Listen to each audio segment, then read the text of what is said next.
அவர் தன்னோட படத்துக்கு பேர் சொன்னார், போகும் இடம் தூரமில்லை. போகும் போகும் இடம் வெகு தூரம் இல்லை. அது சொன்ன உடனே எவ்வளோ கைத்தட்டல் பார்த்தீங்களா? அந்த கைத்தட்டல் தான் அந்த படத்தில் வெற்றி. நம்ம தியேட்டருக்கு போச்சு, பெரிய வசூலாச்சா ஆகலையா அப்படிங்கிறத மக்கள் மனசில் போய் சேர்ந்துருச்சு உங்கள் படம். அந்த அந்த கைத்தட்டல் தான் ஆதாரம். வாழ்த்துக்கள் சார், நல்ல படம் கொடுத்துருக்கேன், வாழ்த்துக்கள். அடுத்து இங்கே வாழ்த்து வந்திருக்க எப்பவும் ரெகுலராக எல்லா படத்துக்கும் வாழ்த்து வர ராஜன் ஐயா அவர்களுக்கு நன்றி. அப்புறம் எங்கள் இயக்குனர் கஸ்தூராஜா அவர்களுக்கு நன்றி. ஏன்னா அந்த சிறிய படங்களில் வாழ்த்துறதுக்கு பெரிய மனசு வேணும். அதுக்கு டைம் ஒதுக்கி இவ்வளோ நேரம் உட்காந்து இருக்காங்கன்னா அதை நன்றி சொல்லி ஆகணும். திரையுலகில் வாரிசுன்னு இருக்கு. அரசியலில் வாரிசு ஜெயிக்கிறது ஈஸி, பணம் இருந்தால் போதும். ஆனால் திரையுலகில் வாரிசு ஜெயிக்கிறதுக்கு திறமை இருக்கணும். அறிமுகத்துக்கு மட்டும்தான் யூஸ் ஆகும். கஸ்தூராஜோட 2 வாரிசுகள், ஒன்று வைரம், ஒன்று தங்கம். ஏன்னா கஸ்தூராஜா இயக்குனர் பையன் அப்படிங்கிறதுக்காக டைரக்டர் கஸ்தூராஜாவோட பையன் அப்படிங்கிறனால கதாநாயகன் ஆகிட்டார். அது அறிமுகத்துக்கு மட்டும்தான். இன்றைக்கி இயக்குனராக மிகப்பெரிய இயக்குனராக இருக்கார் செல்வராகவன்.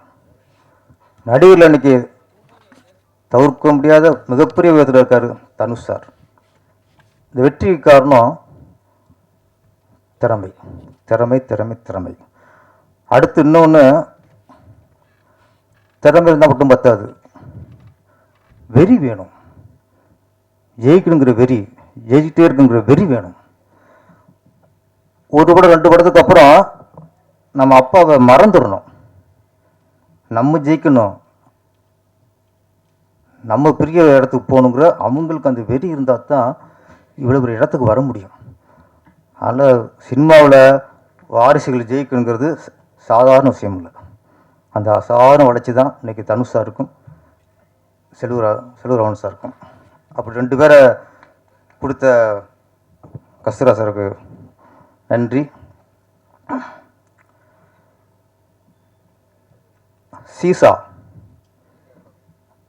சீசானா மீனிங் எல்லாருக்கும் தெரியும். இந்த விளையாட்டும்பாங்கள, பார்க்கெலாம் பார்த்துருப்பீங்க. இந்த பக்கம் ஒரு குழந்தை, அந்த பக்கம் குழந்தை இருக்கும்.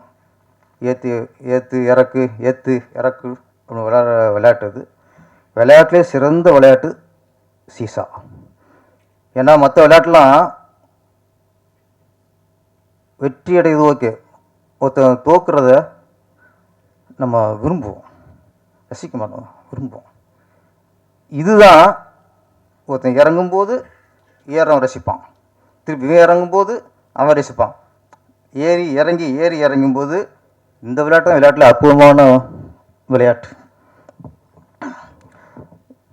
இந்த படத்துக்கு இந்த தலைப்பு எந்த அளவுக்கு பொருத்தங்கிறது படம் பார்த்தா தான் தெரியும். ஆனால் இதுக்கப்புறம் சினிமாவில் பண்ணிட்டமும் சகஜம்தான். இயக்குனர் குணா சுப்பிரமணியத்திற்கு நீங்கள் இறக்கம் வரக்கூடாது, ஒன்லி ஏற்றம் தான்.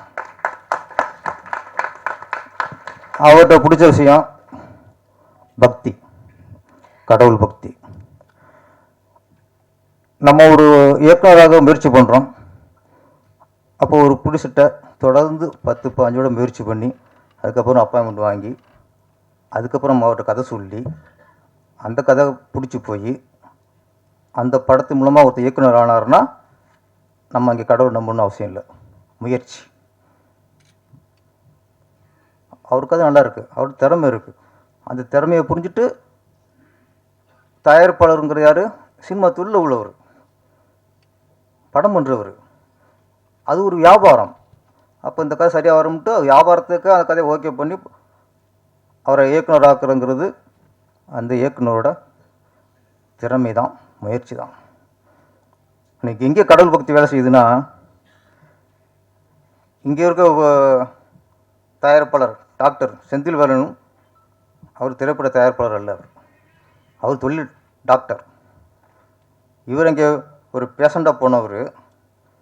இவரை பற்றி அவர் விசாரிக்க, இவர் ஒரு தொழிலை பற்றி சொல்ல,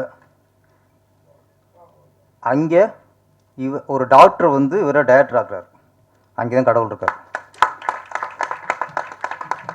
அது முயற்சி திறமைக்கலாம் அடுத்த விஷயம். அப்போ அங்கே கடவுளை நம்பி ஆகணும். இன்னும் நல்லா சொன்னார், செந்தில்வேலன் எனக்கு சிவன், சூனா மேடம் எனக்கு சக்தி. நம்ம சாமியை வந்து கோயிலில் தேடணும் அவசியம் இல்லை, அங்கே போய் சிலையில் பார்க்கணும் அவசியம் இல்லை. தக்க சமயத்தில் நம்ம வாழ்க்கையில் யார் உதவி பண்ணுறாங்களோ அவங்க தான் கடவுள். அங்கே கடவுளுக்கு உருவம் இருக்குது. இப்போ இயக்குனர் குணா சுப்பிரமணியத்தை பொறுத்த வரைக்கும் சிவனோட உருவம் நம்ம லிங்கம்மா அதெல்லாம் இல்லை, செந்தில்வேலன் தான். சக்தியின் உருவம் சூனா மேடம் தான். என்னைக்கு ஒருத்தர் நமக்கு உதவி செஞ்சவரை தெய்வம் நினைக்கிறாங்களோ அவங்கள உயர்ந்த மணி யாருமே இல்லை சார். இங்கே குணா சுப்பிரமணியங்கிறது அவர் இயக்குனர் அப்படிங்கிறத விட முதல்ல ஒரு நன்றியுள்ள மனிதராக இருக்கார். அந்த அந்த நல்ல உள்ளமே நம்மளுக்கு வெற்றிக்கு வழிவகுத்துரும். அப்புறம் தயாரிப்பாளர் வெற்றிவேலன், சரி செந்தில்வேலன், அவர் மருத்துவராக இருந்தால் கூட அவருக்குள்ள ஒரு கலைஞர் இருந்திருக்காரு, அவங்களுக்குள்ள கதாசிரியர் இருந்திருக்கிறார் சார். நம்மளை பொறுத்து எல்லாருக்குள்ளேயும் ஒரு கதை இருக்குது சார். எல்லா மனிதருக்குள்ளேயும் ஒரு ஒரு பிரச்சனை இருக்கும், ஒரு கதை இருக்கும். அது அவங்களுக்கு கதையே தெரியாது. ஹோட்டலில் ஒர்க் பண்ணுறவங்களுக்குள்ள ஒரு கதை இருக்கும், குப்பை எழுறாங்களோ அவங்களுக்குள்ள ஒரு கதை இருக்கும், துணிக்கடை ஒர்க் பண்ணுறவங்கள ஒரு கதை இருக்கும். எல்லாருக்குள்ளேயும் ஒரு கதையே இருக்கும். நம்மள என்ன நினைக்கிறோம், அது கதையை நினைக்கிறதில்ல, நம்ம பிரச்சனை நினைக்கிறது. எனக்கு இந்த பிரச்சனை, எனக்கு தங்கச்சியால் பிரச்சனை, எனக்கு மச்சானால பிரச்சனை, எனக்கு பார்ட்னரால் பிரச்சனை. எல்லாருமே நமக்குள்ள கதையை பிரச்சனை சொல்லிட்டு இருக்கோம். ஆனால் டாக்டர் தான் அவருக்குள்ள பிரச்சனையை கதையாக சொல்லியிருக்கார். அப்போ நம்ம பிரச்சனையா இல்லாமல் அதை கதையை பார்த்தாலே அதை ரசிச்சிடுவோம், நம்ம டெவலப் பண்ணுவோம் கதையை. அப்போ நமக்குள்ள பிரச்சனையை அதை நீ கதையை நினச்சி பாருங்கள், இது இப்படி போனால் இப்படி இருக்கும், இப்படி போனால் இப்படி நினச்சி பார்த்தாலே அங்கேயே நம்மளுக்கு இந்த மன அழுத்தம் போய் தேவையில்லாத ஒரு மன உளைச்சல் பிரச்சனை அதெல்லாம் போய் ஈஸியாயிரும். இன்றைக்கி இந்த மேடை கற்றுக்கிட்டது நட்டி சார், எந்த பிரச்சனை சரி இது ஒரு கதை அப்படின்னு நம்ம கதையை உருவாக்கிட்டா முடிஞ்சு போச்சு, பிரச்சனை ரொம்ப சால்வ் ஆயிரும். அதனால் ஒரு நல்ல கதாசிரியர் நம்ம திரையுலகம் கிடச்சிருக்காரு. கதாசிரியர் மட்டும் இல்லை, பாடலாசிரியர். இப்போ நான் தான் பாட்டு எழுதினேன். நான் ஒரு 5 வருஷம் இப்போ ஃபீல்டில் இருந்து அப்புறம் கம்போசிங் போகும்போது அந்த டியூனை கேட்டுட்டு நானாக சில இப்போ டம்மியா வாரிலாம் போட்டு ட்ரெயின் அப் பண்ணி தான் நான் டயர்ட் ஆனதுக்கப்புறம் என் படத்தில் பாட்டு எழுதினேன். அது ரொம்ப ஈஸி, நம்ம இடத்துக்கு நம்ம எழுதுறதுலாம் ரொம்ப ஈஸி. அடுத்தவங்க கொடுக்குறத நம்ம அதுவும் திறமையான மற்றவங்க திறமை நம்மளுக்கு டெவலப் பண்ணிக்கிறது தானே. ஆனால் எடுத்த உடனே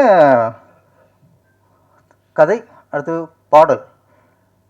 சார் பாடல் கதை எழுதுறது கூட ஈஸி சார், ஆனால் பாடல் எழுதுறது ரொம்ப கஷ்டம்.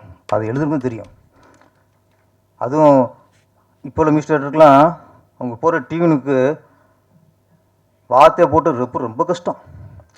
அப்போல்லாம் கொஞ்சம் இழுப்பாங்க, அப்படியே வார்த்தை போட்டுருவான், போவோமா ஊர்கோலம் ஈஸி வார்த்தை விழுந்துருவான். இப்போ அப்படி இல்லையா, டட்டக்கு டக்கு டட்டக்கு டக்கு எங்கிட்ட வார்த்தை தர்றது. ஒரு வார்த்தையை மடக்கி கரிச்சு மடித்து பேண்டுக்கு வைக்கிற மாதிரி இருக்கு. இப்போ அப்போல்லாம் அப்பல கரிச்சு பயன் பண்ணுற மாதிரி. அப்போ இந்த சூழலில் இப்போ உள்ள மியூசிக் பாட்டு எழுதுறது மிகப்பெரிய சவால். அந்த சவாலில் ஃபஸ்ட்டு வெற்றி அடைஞ்சிட்டாரு நம்ம ப்ரொடியூசர். அதில் ஒரு வரி இருந்துச்சு, சூப்பர் வரிங்க. இந்த பூகோளத்தில் முதல் தலைவன் தமிழன் தான். இந்த பூமியிலே முதல் தலைவன் முதல் மனிதனும் தமிழன் தான். ஆனால் நம்ம பெரும்பேசிட்டு கொண்டி தான் நாங்கள் தான் ஆதி தமிழன் நாங்கள் தான் மூத்த தமிழன் எல்லாம் நம்ம சொல்லிக்க வேண்டிதான், மற்றவங்க சொல்ல மாட்டான். நம்ம பெருமையை நம்ம சொல்லாமல் வேறு யார் சொல்கிறது? அப்போ உண்மையை திருப்பி சொல்லிட்டு இருந்தால் தான் நமக்கே ஓஹோ நம்ம தான் மூத்த குடிமகனும் அப்படின்னு ஞாபகத்துக்கு இருந்துகிட்டு இருக்கோம். அது நல்ல வார்த்தை போட்டார். முதல் மனிதன் சொல்ல முதல் தலைவன் தமிழன் தான் உலகத்திலே மிக சிறந்த தலைவன். அது தமிழனுக்கு தமிழன் நம்மளா தலைவன் நடிச்சு கொண்டிதான் என்ன, அது ஒரு உற்சாகம் தானே, ஒரு நல்ல வார்த்தை. டாக்டர் இவ்வளோ வரியில் அந்த வார்த்தை வந்து இன்றைக்கும் மனசில் அப்படியே பதிஞ்சிடுச்சு. அப்புறம் இந்த படத்தோட கதாநாயகன் நட்டி அவர்கள், அவரை பற்றி சொல்லணும்னா, இப்போ விஜய் சார் வந்து அரசியலுக்கு வந்துருக்கிறாரு. இன்றைக்கி சம்பளம் 150 கோடி 200 கோடி சொல்கிறாங்க. அந்த அவ்வளோ பெரிய அமௌண்ட்லாம் விட்டுட்டு அவ்வளோ பெரிய வருமானத்தை விட்டுட்டு இன்றைக்கி முழுக்க அரசியலுக்கு வந்துட்டார். எப்படி விஜய் சார் அவ்வளோ பெரிய வருமானத்தை விட்டுட்டு அரசியலுக்கு வந்தாரோ அதே மாதிரி சார் நட்டியும். அக்கா நட்டி அரசியல் வந்து சொல்லிடுறாதீங்க. ஆமாம், இது தலைப்பு ரெடி ஆயிடுச்சு, ஹெட்டிங் ரெடி ஆயிடுச்சு. அவர் கேமராமேனா இன்னைக்கு இறங்கினாருன்னா பல கோடி சார். இன்னைக்கும் இந்தி படங்களில் இன்னைக்கும் அவ்வளோ எதுவும் அதுக்கு கூப்பிட்டு இருக்காங்க. அவர் பிழைக்க தெரியாத மனுஷன் வருது, கொடி கொடி வருதுல வாங்கி கல்லா கட்டாமல் இந்த நடிப்புங்கிறதுல அவருக்கு ஒரு அவ்வளோ ஒரு ஆர்வம். அதில் ஒரு அதில் நடிப்பு லவ் பண்ணிட்டார். அப்போ இந்த படத்துக்கு நீங்கள் கேமராமேனா உங்களுக்கு 5 கோடி சம்பளம், இந்த படத்தில் ஹீரோவானா உங்களுக்கு 50 லட்சம் சம்பளம், 5 கோடி தூக்கி போட்டுவார். நீ 50 லட்சம் 5 லட்சம் தெரியா ஆரா ஹீரோயா. மனுஷனுக்கு நானும் யோசிப்பேன், என்னடா இவ்வளோ ஆஃபர் இருக்குது, இவர் அந்த நடிப்பில் அவ்வளோ ஒரு ஈர்ப்பாக இருக்காரு அப்படின்னா, நமக்கு எது பிடிக்குதோ, நம்ம மனசு எது விரும்புதோ, நம்ம எதை செஞ்சால் நம்ம மனசுக்கு ஆத்ம திருப்தி இருக்குதோ அங்கே பணத்தையே பார்க்கக்கூடாது சார். அதுதான் வாழ்க்கை. நம்ம பணத்துக்காக போயிட்டு இருந்தோம்னா நாளைக்கு இந்த இது கிடைக்காது, இந்த சந்தோஷம் கிடைக்காது, இந்த நிம்மதி கிடைக்காது.